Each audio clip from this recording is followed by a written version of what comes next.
The man had just stepped onto the cable car, not knowing his safety harness was slowly tearing apart. He was still enjoying the thrill, completely unaware that danger was closing in. But halfway through the ride, he finally noticed something was wrong with the harness. Panic instantly took over. He reached up and grabbed the steel cable, leaving himself hanging hundreds of feet in the air. But by then, it was already too late. His face turned pale with fear. He could only squeeze the cable tightly with his legs, holding on while screaming for help. When the rescue worker arrived, he tried to save him, using his legs to hold the man in place. But less than 2 seconds later, the man lost all his strength.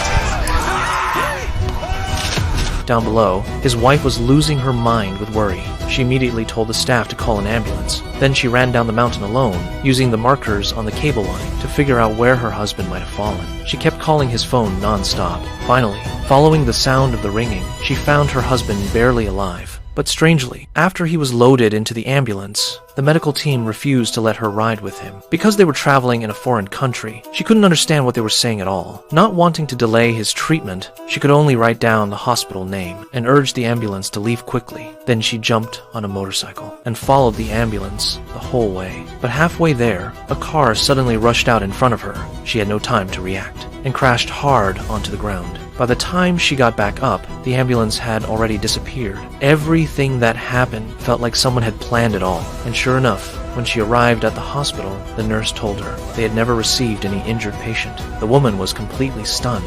She refused to give up. She rushed to several other hospitals, but still couldn't find her husband anywhere. With no other choice, she went to the police station to report him missing, but the police only asked her to fill out a missing person report and told her to wait for updates. At that moment, alone in a foreign country, she felt completely helpless. Soon, her husband's family arrived. She brought them back to the police station, hoping they could uncover more clues. Then they went together to find the cable car employees. But what shocked her was, the workers claimed they had never seen this couple before. The woman was completely confused. The whole situation became more and more bizarre. What broke her the most was, when she returned home, her husband's wealthy father openly accused her, because from the very beginning, he never approved of his son marrying her. He believed she only got close to his son because she wanted their family's fortune. Now that his son was missing, he even suspected she planned the whole thing. Hearing those accusations, the woman finally couldn't take it anymore.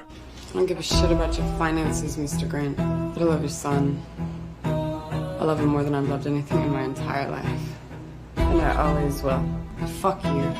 At that moment, she realized these so-called family members couldn't be trusted. If no one was willing to help her, then she would have to find her husband herself. Because she grew up with a gangster father, she was never some helpless woman who could be bullied. She decided to start with the most important clue. Her first target was the cable car employee. She returned to the cable car station and tied the safety rope directly around the worker. Then, she suddenly jumped off the cable car. The worker was instantly terrified, hanging helplessly in midair. The woman coldly asked him, "Where did my husband go?"